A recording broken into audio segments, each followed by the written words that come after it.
Welcome to the 2020 Global Hunger Index. My name is Noki Kimboy, and we are right here at this Rover Pan-Africa town to release this index. If you've lived in Kenya or globally, you understand what it feels to be hungry. And this is a global crisis that people are intentionally making effort to reduce, to make everyone feel filled and later on be fulfilled. Well, this particular index will help us to put everything into perspective, what is missing and how we can solve that so that we have a better Kenya and a better world at the end of the day. Well, it's a beautiful morning. I don't know where you are. Is it chilly? Is it hot? But right here, we are about to get objective on matters world hunger and how to solve that. This is courtesy of GHH, and the pronunciation, remember this is a German name, so pardon me if you are German and if I miss my pronunciation cues, but it stands, as we stand right now, we can just pronounce it as Welt Hunger Hilfe, but you stick with GHH, trust you me. It's easier for you. All right. At this particular moment, without wasting much time, to welcome us in this particular index report presentation, I'd like to welcome Calvin Shingles from GHH, the country director, to give us a brief of what to expect and what will form our discussion later on. So, ladies and gentlemen, may you put your hands together and help me welcome Calvin Shingles. Thank you very much, Noah. It's very much a pleasure to be here this morning with such distinguished guests as well. So we have partners in this room, we have friends, we have colleagues, we have representatives from the government, and we have representatives from the UN agencies as well. So it's a great pleasure to have you here today, and I welcome you on behalf of Veltunga Hilfe in the Kenya Country Office. I think I won't go into full details of our panel, and they'll be introduced by Noah later this morning, but I want to recognise, and I've learnt while I've been in Kenya, that if we say all protocols observed, I've done pretty much my job. But I'd like to welcome Professor Hamadi Boga, the Principal Secretary from the Ministry of Agriculture. It's a pleasure to have you with us this morning, Professor, and quite a privilege for us as well. I'd also like to welcome Rogers Kerwa, famously known as Mr. Agriculture. A pleasure to have you with us today as well. We have two other professors with us. We have Professor Mary Abakutsa from Jomo Kenyatta University of Agricultural Technology, and Professor Abakutsa is also the chair of Veltunga Hilfe for the Kenya Country Office. A very warm welcome to you. We also have Professor Ruth Oyango, who is a partner of WHH, but is also very well known for her work with the Rural Outreach Program, which she founded and which we are partnering with. A warm welcome to you, Professor. We also have with us this morning within our panel Waithera Gaitho. Waithera is the founder and executive of Alternatives Africa and brings in that perspective on this morning's discussion. And finally, without further ado, we also have Martha Nyangaya, who is the chair of the Scaling Up of Nutrition. I'll leave the introductions further to Noah as we proceed. I think it's a very important message that we have today. And today we launched the 15th edition of the Global Hunger Index. Some of you might already had a peek preview of the report for 2020. The Global Hunger Index is peer-reviewed. It's published by Veltunga Hilfe and Concern Worldwide on an annual basis. The report measures and tracks long-term trends of hunger on a global, regional and national level. Last year, the GHI 2019 focused on the challenge of hunger and climate change. This topic is still very relevant today. However, this year, the theme for our panel will be linking health to sustainable food systems. What the report, or the GHI report, aims to do is firstly raise awareness. raise awareness for the global hunger situation and call attention to those areas of the world where hunger levels are the highest and where additional efforts are needed. The report provides an incentive to act and improve the international ranking of each country. Valtunga Health also presents the report in many of our program's countries and starts a conversation with diverse stakeholders such as those you see on our panel this morning. With only 10 years to go, this report focuses on how health and sustainable food systems need to be linked to reach the Sustainable Development Goal 2, zero hunger by 2030, similar to Kenya's Vision 2030. This year's report also takes a closer look at the hunger situation in Nepal, a country that has achieved substantial progress. These improvements translate to healthier people and a more stable country.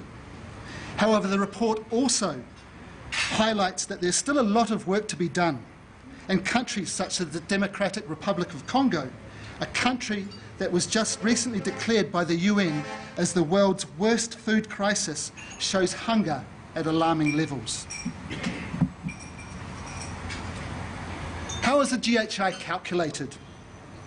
To capture the multidimensional nature of hunger, the GHI scores are based on 4 indicators. The 4 GHI indicators are part of a set of indicators which are used to measure progress towards the SDGs. The standardized scores of the component indicators are aggregated to calculate a GHI score for each country. Firstly, the indicators measure inadequate food supply. They look at the percentage of the population that is undernourished or has insufficient calorie intake. This sometimes can be referred to as the hidden hunger, where people lack essential vitamins and minerals, leading to poor health, low productivity and low life expectancy. 2, child undernutrition. This goes beyond the availability of calories and considers aspects of quality, diet quality.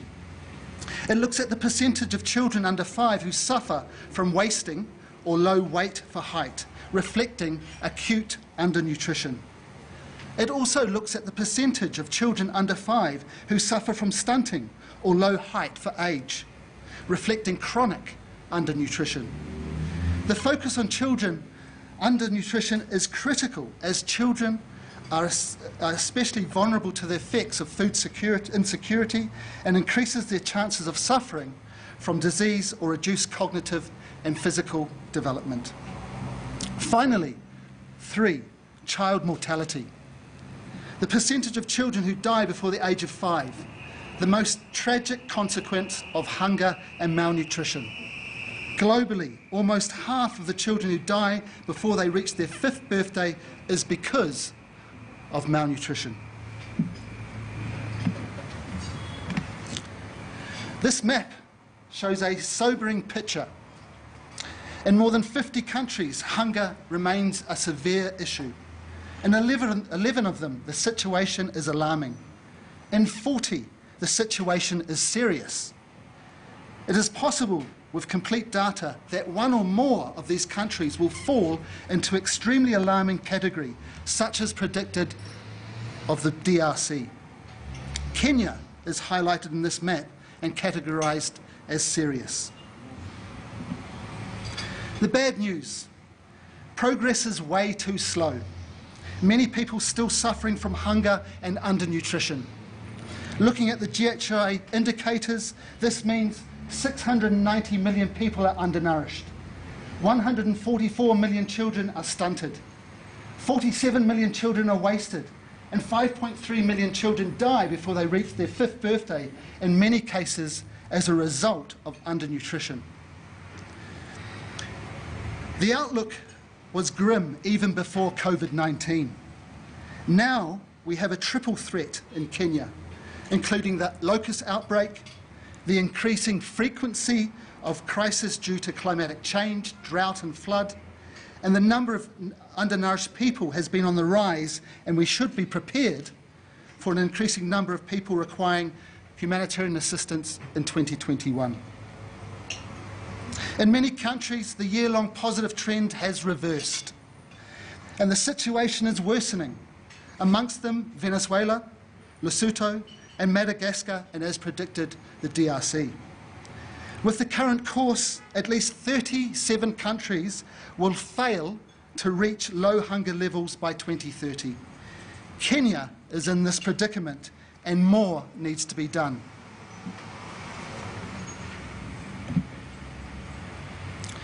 Though ranked 7th amongst the countries in East Africa, Kenya's GHI score still lies above the global average of 18.2. But firstly, let us understand what this score means. The calculation is based on a 100-point scale, where 0 is the best score, no hunger, and 100 is the worst score. An increase in a country's GHI score indicates that the hunger situation is worsening, while a decrease in the score indicates improvement in the country's hunger situation. The scale shows the severity of hunger from low to extremely alarming. The data for the GHI comes from the years up to and including 2019. The impact of COVID-19 is not fully reflected in this report. We need to understand Kenya has experienced improvements since the year 2000, with the GHI scores dropping by more than 13 points from alarming to serious. This is encouraging. However, in 2020, we do see the deterioration of hunger as compared to 2012. Kenya only ranks 84th under the 107 countries in this year's report. However, the dramatic improvements needed are too slow to achieve the goal of zero hunger. But they do prove that defeating hunger is not only possible in theory, but should fuel Kenya's motivation to speed up improvements. Let us have a look at Kenya more specifically. Despite progress, still 23% of the population does not have sufficient calories or are undernourished. Thankfully, child mortality is steadily decreasing, and we see a rate at 4.1%. Child wasting, which is an indicator of acute undernutrition, can be subject also to seasonal variation, unlike stunting, which is very high in pockets of Kenya. Stunting very high in pockets of Kenya, such as Kitui and West Pokot. Chronic child undernutrition is more pronounced in Kenya than acute child undernutrition. Having said that, we see the ASAL areas, the arid, semi-arid lands of Kenya also constantly above the 15% global emergency threshold for global acute malnutrition, year in and year out.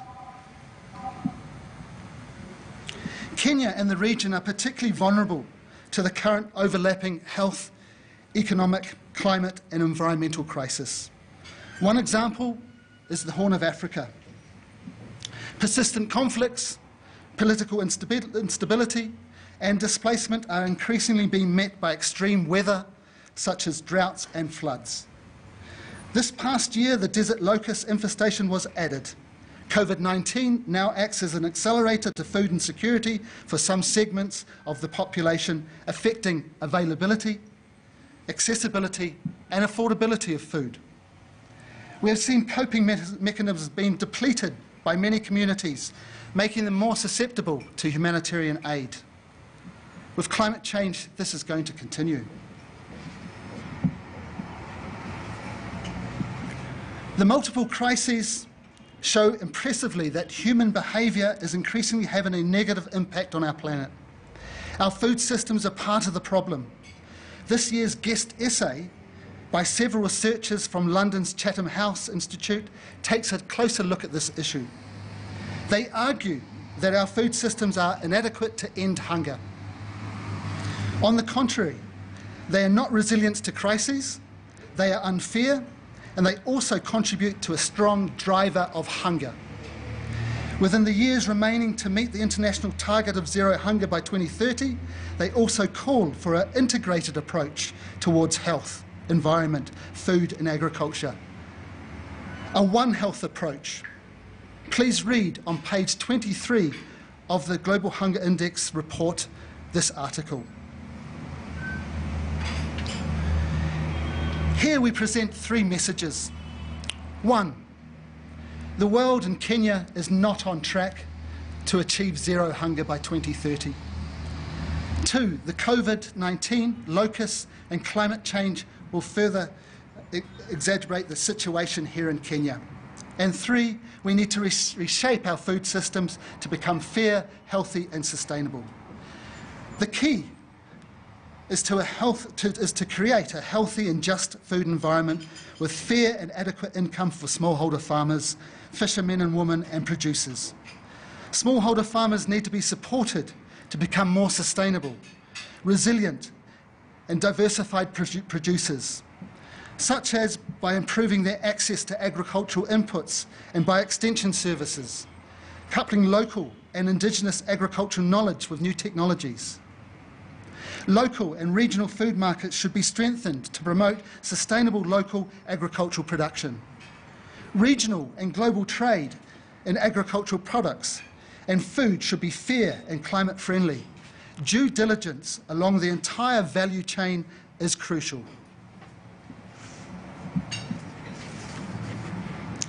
Our panel should help us understand on how we can make food systems work better for people and Kenya. I would raise a question: how can we improve our food systems are governed? 2, we need to expand social investments and resource allocation for resilience. My question would be, how can we make emergency and long-term development interventions more equitable and sustainable? And 3, strengthen international cooperation and regulations.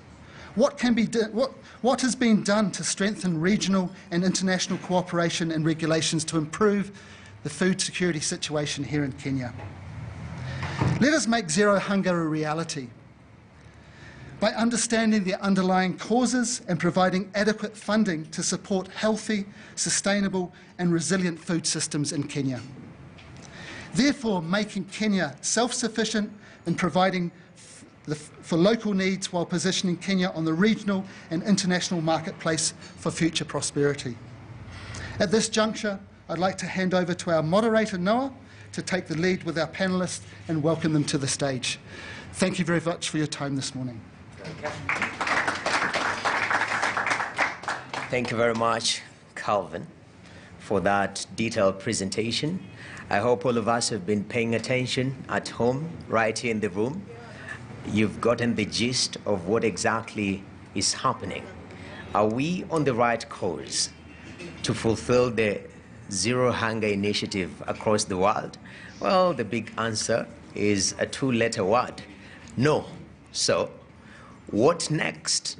We have to take a look at the all-round, actually, to be specific, and look at the different players. Because when you talk about, dealing with hunger, it's not a one-way street. It is sort of a stakeholder situation. You and me and other people have to be held responsible. Now, at this particular moment, I'd like to invite Professor Hamadi Boga, who is the Principal Secretary, State Department of Agricultural Research in the Ministry of Agriculture, Livestock, Fisheries and Irrigation in the Government of Kenya. And I know you're saying that is quite a mouthful for a ministry. They should simplify it just to Ministry of Agriculture. But that is a discussion we'll have another day, all right? So at this particular moment, since he's coming from an academic and research background and also being in government, he'll be able to help us understand the policy initiative and also from a researcher's perspective, what can be done to make sure that our road to zero hunger globally and in Kenya, to be specific, is being achieved. So, ladies and gentlemen, please put your hands together and help and welcome Professor Hamadi Boga.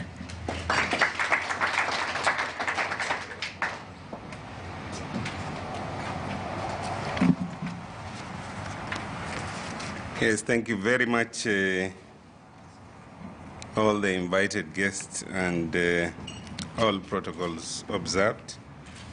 I think let me take this opportunity to thank the organizers of this function for inviting the ministry to come and participate in the launch. This is important information for us because as we track the numbers as far as the issue of the Big Four agenda, one of the agendas that we have to keep our eyes on is the food and nutrition security pillar, which is supposed to be 100% food and nutrition security pillar. And most of the time we have a challenge of data, because the kind of data that you need to track nutrition index and to track the hunger index is complex data that needs to be analyzed, synthesized, and normalized in comparison with other countries. So I think this report is very critical for us, because these reports are what inform our interventions and whether we are making progress or not. So I think let me allow the Welthungerhilfe for this report and for inviting us to participate in this.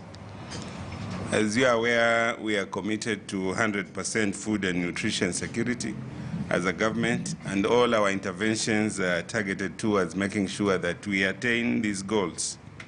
Of course, there are the challenges of floods, there are the challenges of drought occasionally, and there are the challenges of unpredictable rain, because right now we are supposed to be in the driest season, and there had been a La Nina predicted, and the short rains were not so good. But you can see it's still raining, it's still cold, and we are almost headed into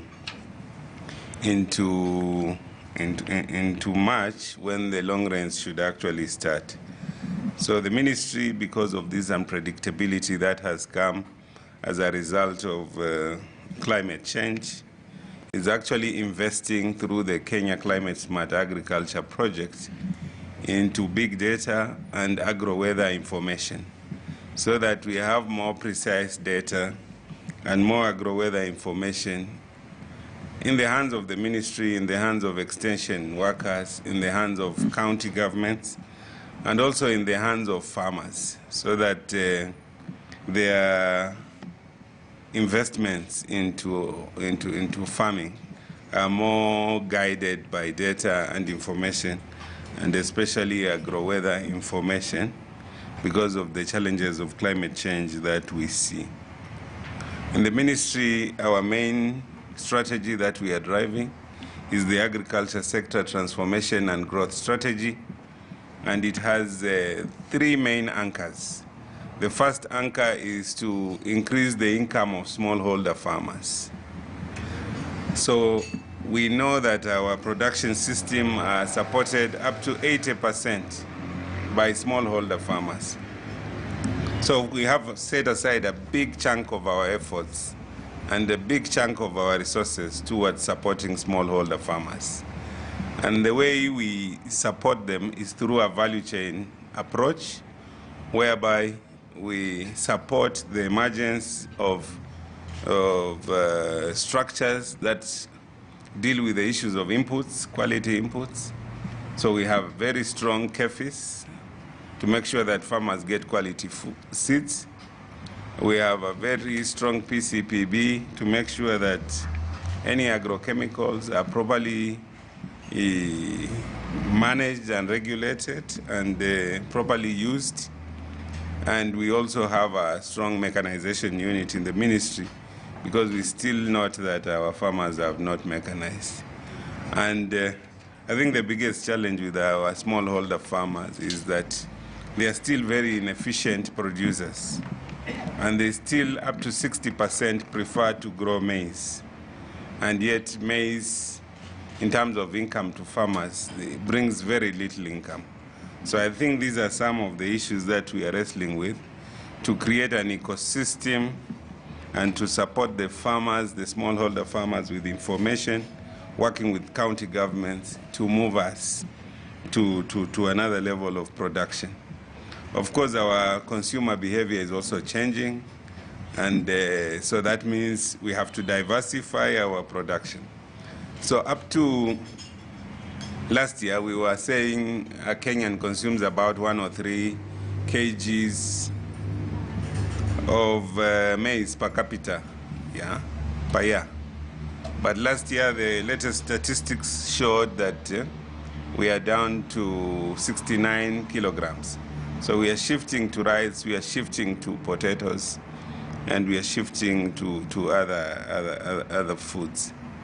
But I think a lot of our investment is still going into maize, but I think there is room now for adjustments.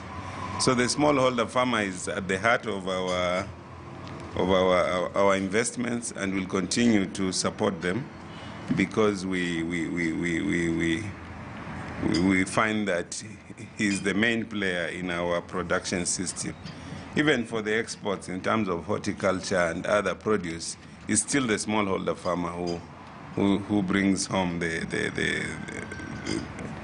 dollars and the euros, be they coffee farmers or tea farmers or horticultural producers. They are all smallholder farmers. The other thing is that because of the STGS, we are reforming our systems, and some of the programs like fertilizer program, we have changed them into e-voucher. The ministry has embraced digitization. So we have digital extension, we have digital support for inputs through e-voucher. Of course, the ministry is still not performing in terms of financing and budget to the level that is agreed in CADEP. So we are still at below 3% instead of the 10%. So even as we lobby, we also need you to also lobby so that more resources can go into agriculture, and it will come back because we'll produce more and we'll have more to sell and we'll have more to eat. And the ministry has been working very closely with the Ministry of Health around the issues of nutrition. We are also tracking that. The big 4 target for us is to move it, I think it was from 26% malnutrition of children under 5 down to 19%.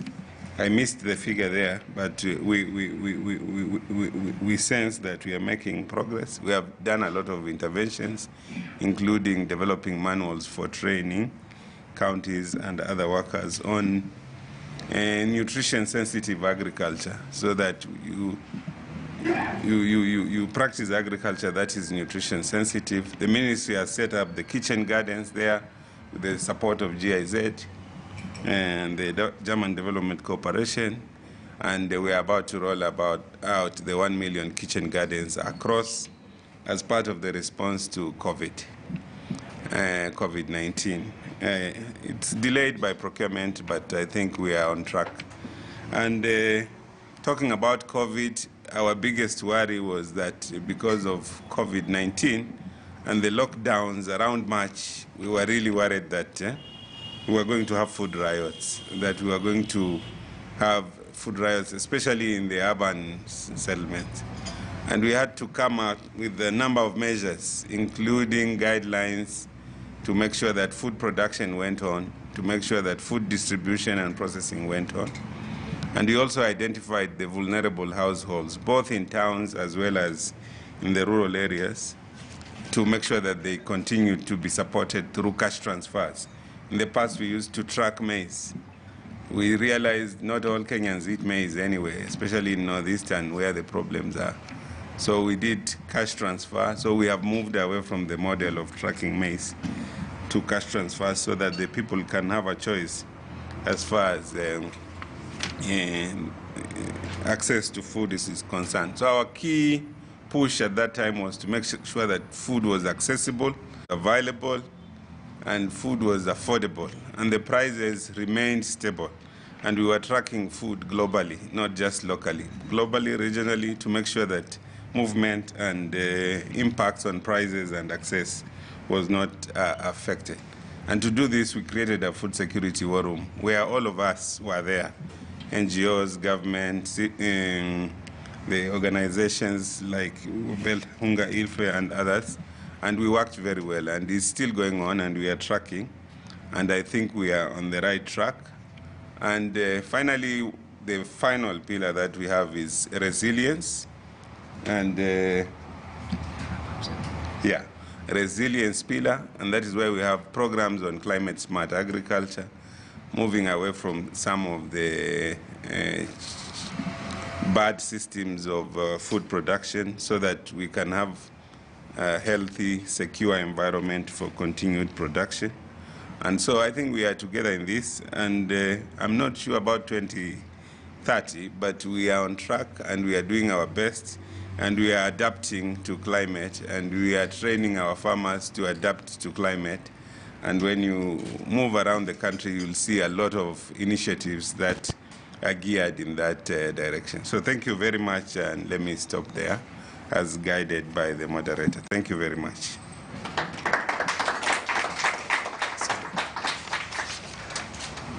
Thank you very much, sir, for keeping time.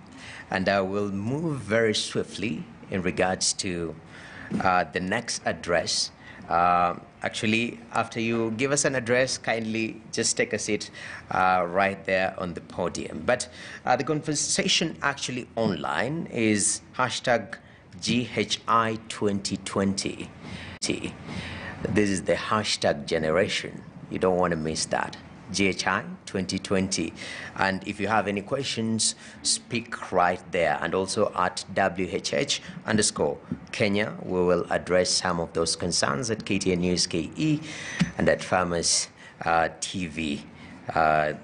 Some of those concerns will be addressed. So the next speakers, since Prof has given us a detailed discussion, I'll request let us cap ourselves, be as brief as possible because we are quite a number. At this particular moment, I'd like to invite a gentleman that I've seen online, very active, and he's demystifying the issue about agriculture, and especially to do with young people and their participation and solving the challenges that we always raise up. Oh, I don't have money, I don't have land, how can I do agriculture? Is it cool enough? Is it not cool enough? He's helping you put all this into perspective. So he's going to address us briefly. So put your hands together and help me welcome Roger Ichira, aka Mr. Agriculture, who is the CEO and founder of Agri-Biz Africa. Welcome, Mr. Ichira.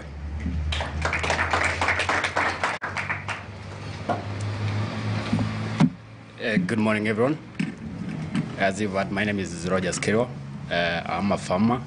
I think all the speakers who've spoken before me have missed out that I'm also a farmer. So today I'll be speaking basically on behalf of us, the farmers. Hunger in Kenya, as you've heard from the statistics that has been given by Kevin, is that hunger is we are not yet to achieve the food security in our country as it is guided by the Vision 2030. We farmers are facing many challenges, and among the many challenges that we farmers are facing is that would really help us achieve the Vision 2030 is the cost of inputs. As you understand, is that currently the cost of fertilizers here in Kenya is going high, and even it will be getting higher. So this is really hindering more farmers in getting into agriculture. And because farmers want to get into agriculture so that they can make money, if the cost of inputs goes high, then more farmers will, the productivity in our enterprises will go down. So it hinders our fight of hunger in our country, Kenya.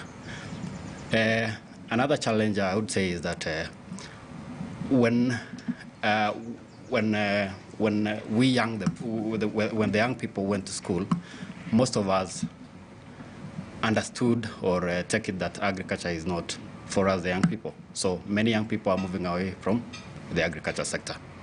And this hinders the fight against hunger in the world, in that when less young people get into agriculture, then we don't have food.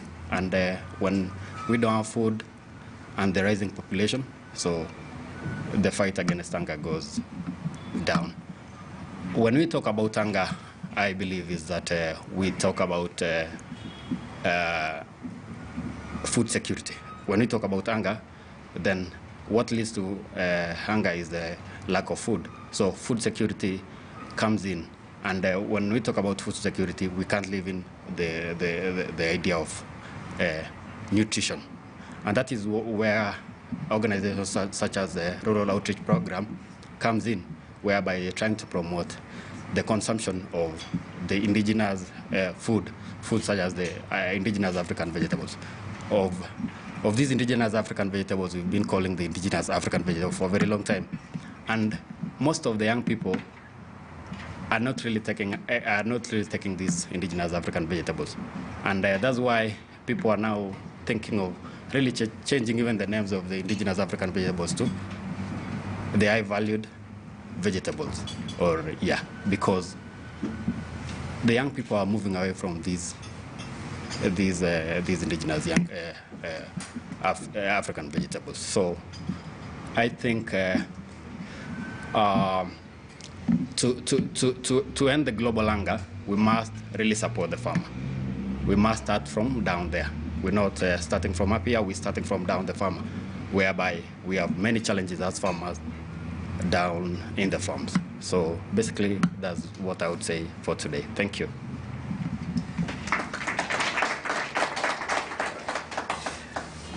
Thank you very much. Definitely, you're shorter than I am, so I had to lower this, just bring it to my level. Rogers Kirua, doing a lot and changing the mindset of young people, but also addressing challenges facing the agriculture sector for the farmers in Kenya. At this particular moment, I would like us to talk about, innovation, women participation.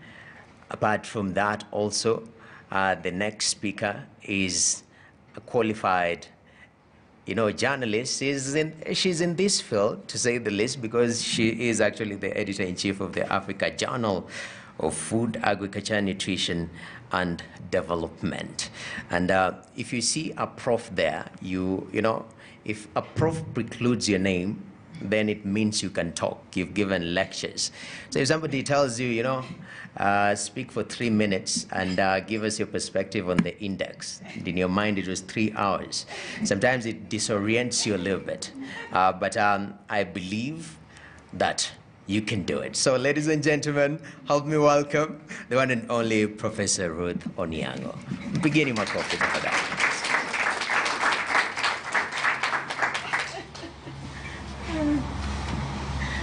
Good morning, everyone. Noah, I started this before you even ever imagined that you'd be conceived. but don't worry, I won't even read anything, I won't do anything. I've seen it all. I started doing this work over 50 years ago. And what we're talking now was being talked about over there. Even then, it's just different now. Okay, what do I bring to the table right now? I do that journal. So that we can give Africans a voice, so that we can all talk about our issues, whether you are academic, an innovator, whatever you are. And we are just celebrating 20 years. This whole year we are celebrating 20 years since we started. And some of you here, I think, are about 20 years old. The other one I bring is I'm a retired professor. Professor Mera Bukusa there is my baby, and others here. So I do a lot of mentoring, passing on the baton. That's why I haven't retired yet. I retired, but retired into this. So I say, if you retire, you better start looking for where you'll go down there. So, and I don't want to do that yet, because we still have hunger. So so long as your brain matter is still okay, and it needs nutrition, good nutrition, you can continue to profess. The other one I bring is I chair Sasakawa Africa Association. They don't work in Kenya, but we work in Mali, Ethiopia, Uganda, and Nigeria. It started in 1986 after the Ethiopian famine of 84-85. Those of you who are older might remember it killed about 1 million Ethiopians. 1 million Ethiopians. After that, actually, you don't even hear of hunger or malnutrition in Ethiopia. They said, never again. We need to study, what are they doing now? You know, what are they doing now?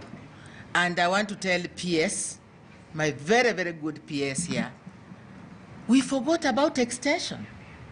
Those are smallholder farmers are not going to produce beyond their family to feed you if you don't provide them with good information, inputs, and so on, extension. If there's one message I want to leave to our government, is that every farmer, big or small, through digital or in person, needs extension, needs to be encouraged to feed themselves and feed the family as well. So please, extension, let's bring it back at the training level and also at the ministry level, whether vet or crops. Yeah? The other one, I do, what else do I do? I'm just an advocate. I'm an advocate. If we haven't learned anything from Corona, this 2020, if we haven't learned anything, then we shall never learn. How have we survived? And I would like one of the young people here to do a paper on how did we survive not starving in 2020. Many lessons learned. I'm ready to publish that because all of us need to know we survived. We didn't starve. We went back to our African roots. We shared. I collected donations. I looked out on TV. Media was so critical for me because for the first time in 30 years, I didn't leave Kenya in 2020. It's the only year I never left Kenya in 30 years. Imagine, the media was so critical. We have to carry the media with us. And media, please, you know, instead of politics, all that, you know, Kenyans just eat politics, dream politics. We want to eat it. But we also need food. So those of you who are here as media, work with us. That's the only way we shall be able to address the issue of hunger. Yeah, thank you.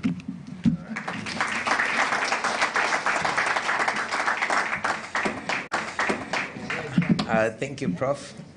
You've said that in 30 years you haven't left Kenya, and I'm not yet 30, so we'll see how to benchmark. How many people are 50? I know people don't reveal their ages. Anyway, so I'm being told we have close to 14 minutes. How many speakers do we have? 1, 2, 3. 14 divided by 3, then remove some margin of error. So each speaker gets relatively 3 minutes at most, right? If my math is correct. Yeah? So that is the math that we have. And, you know, statistics don't lie, as our good speakers have spoken about. So at this particular moment, I would like to invite Professor Onyango's baby, as she's referred to her, Professor Mary Abukasa. Please keep it brief. Please clap for her as she comes to speak to us. Thank you very much. I'm happy to be here today. First and foremost, on behalf of WHH, their name is German Agro Action, where I'm the chair, and the country director is Shingles, who have organized this program. I want to add my voice and welcome you to this very important discussion and this very important session. Secondly, I want to say that the theme of this session is linking health and sustainable food systems. Since time immemorial, food has always been linked to health, because the father of modern medicine, Hippocrates, said, let food be your medicine. So that's where we need to stick. So please ensure that as we discuss today, we ensure that anytime you take food, consider it as a medicine. As academia, I know we've been accused of sitting in the ivory tower, but things are changing very fast because of partnership and having a common goal and having that focus to work with other people. In that context, we train as universities, all universities, I'm from JKUAT, but all universities, we are training areas in health and also areas in agriculture and food systems and also nutrition. So what we need to do is that we need to look at, after training, we develop technologies. We have so many technologies developed, not just in universities, but other research institutions. We need to take this research technologies to the people, and we can use all means. I'm happy that I've worked media, and I want to agree with my mom that using media is very important. Media is very powerful. You've heard about Smart Harvest and Technology. It's a paper that carries all the technologies of agriculture within Kenya. So keep up the good work. And then we must also not forget our traditional foods. I'm happy the youngster here mentioned about African indigenous vegetables. That's a subject very close to my heart. Please eat those vegetables every day. And my mom said Corona will be less disastrous to you. Now, at the university, we also encourage young people through Tech Expo and making agriculture attractive. Now, for dissemination, apart from the government, even us, each one of us have a part to play. As universities, we also have dissemination wing. We work with people and we work with other partners. And that's why we have linked up with WHH, though I'm the university, because they do a lot of work on the ground. So in that context, I would like to let you know that WHH has been in Kenya for the last 28 years and is working in 14 counties, including Western Kenya and Central and I think Kajiado County. And it is actually implementing projects through direct implementation or through partners. And therefore, the projects in food and nutrition are many. We also have projects on water and sanitation. So in conclusion, I want to say that all of us are important. We should not work in silos, and the university is no longer an ivory tower. Thank you. Thank you, Professor Bukutsa. You've mentioned indigenous vegetables. You know, I can give a quiz here for any person below 25 years to give me 10 indigenous vegetables by name, and I give you a couple of thousands of shillings. But I won't do that. Mrenda, Seveve, Miro, for those of us from Western Kenya. But in the interest of time, we have to keep moving. Please eat those, especially Mrenda is one of the interesting ones. Trust you'll be very sweet. I'd like to invite Waidera Gaido, who is the founder and executive director at Alternatives Africa, an accelerator for youth on micro and small enterprises. Please welcome.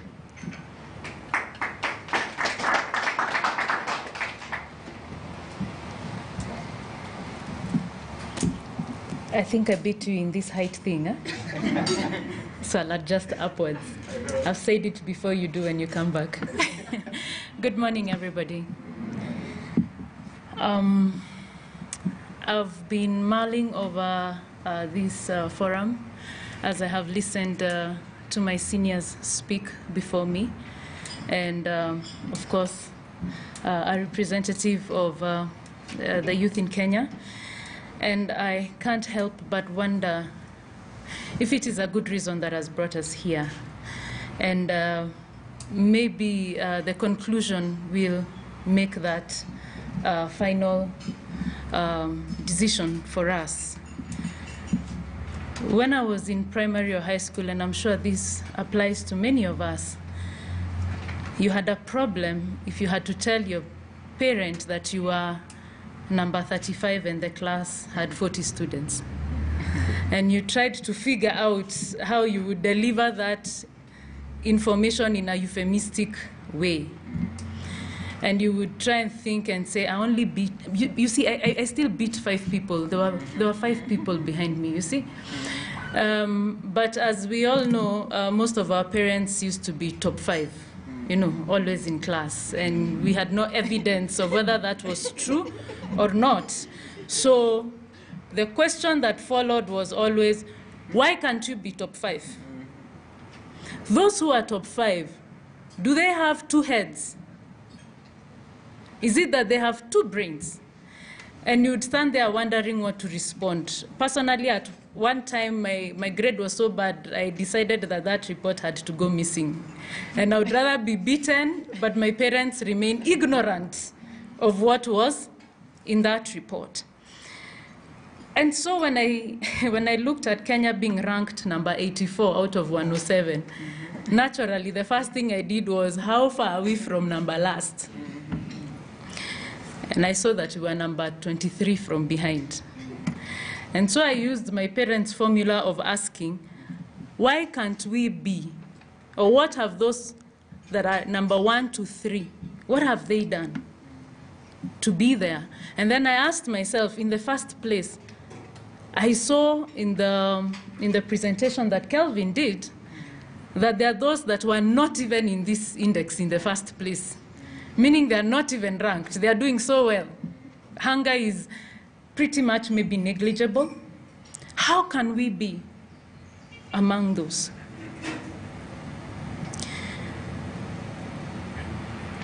Professor Ruth has said that she's been tackling hunger for the last 50 years. I'm nowhere near 50 years. And I will still not say my age. But I again then got worried, because that means that we've been in this index. In fact, I think 50 years. This index is not even 50 years old. Kelvin maybe can correct us, can correct me, but I don't know if you've been around for 50 years. Have you? The index is 5 years. 15th edition. 15th edition. So that was 35 years before they even started the survey. And I ask myself, is this a baton we want Professor Ruth to pass on? Surely. Of tackling hunger? Is that the baton we want as Kenyans to be passed on to us? I will personally say, with all humility, I do not want that baton. I do not want to tackle hunger anymore, because everybody has a right to eat, because everybody has a right to life. I worked for the UN for 9 years, and I kept asking myself, and I conclude, I kept asking myself, conclusion number 1, and I kept asking myself, 50 years later, because at that time, most African countries were celebrating their 50th anniversaries since independence. Africa still struggles with poverty, hunger, disease, war, 50 years later. But trillions of dollars have been pumped into this continent. It remains the only continent that has been plundered for centuries and still remains extremely wealthy, in the land and on the land. Then I looked at Europe, that was pretty much flat in 1945, much of it. But less than 20 years later, it was back to being called a developed continent. Where are we going wrong as Africans? I thought I got the answer to that question when I encountered the private sector, because my background academically and professionally is international relations and the development sector, so you can say impact. And so I thought the answer was the private sector. Today I sit in the governing council of KEPSA, and I realize, is the private sector really the answer? Is it policy? Is it practice? Is it me as a human being? And I find myself now wondering, what is the way forward? I hope I'm not the carrier of gloom in this meeting, because I want to believe that we will have a very positive conclusion. But my challenge to everyone sitting here is, how can we move from index 84 and be top 3? And hopefully, Kelvin, I hope we will not take you out of business, but in the next 3-4 years, that Kenya will not be. And you will be calling us to tell the rest how we did it, but that we are not in the index. To me, that is my hope and my prayer in this forum. Thank you very much.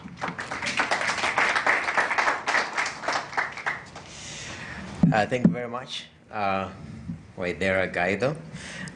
Height discussion is out of question here. We'll touch base later on. I won't mention hills and whatnot because time is not there. Yeah, it's not. Yeah, so we have less than 3 minutes, as my director is telling me, to wind up. And we have Martha Nyagaya, who is the country director of Nutrition International. Just brief remarks, then we wind up this section of this particular event. Please, quickly. Thank you very much. Mpigeni makofi yakikuja.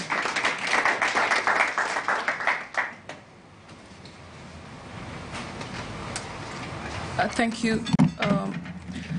I just want to say 3 things about this report and this event.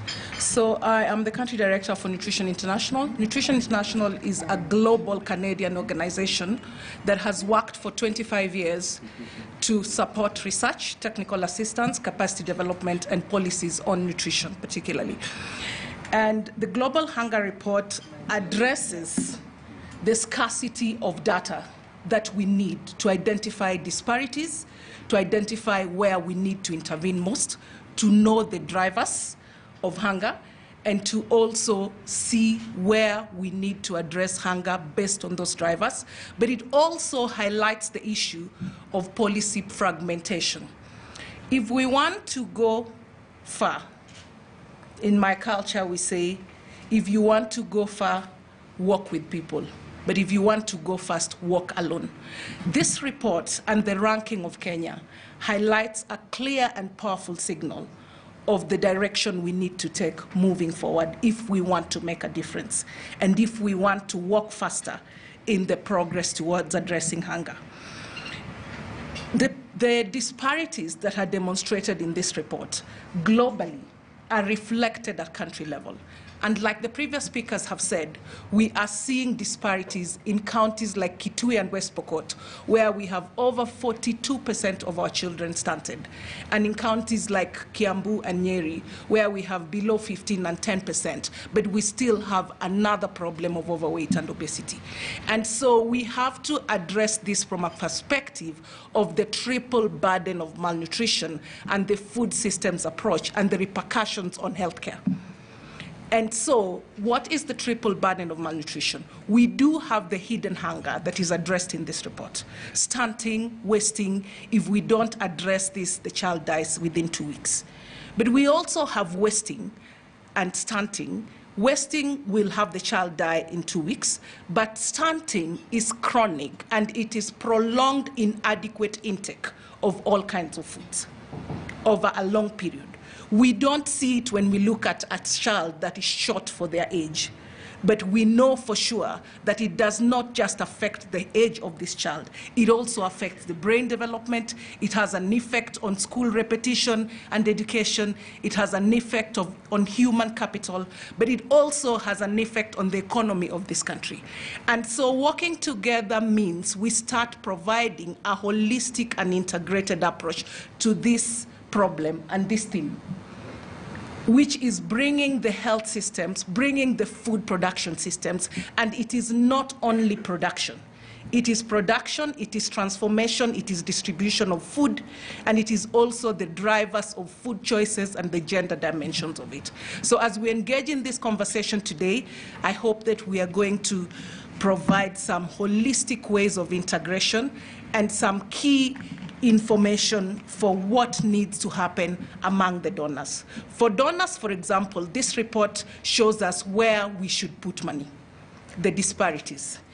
For development partners, I also chair the Scaling Up Nutrition Civil Society Alliance, which has 68 organizations working across the country on food security and nutrition.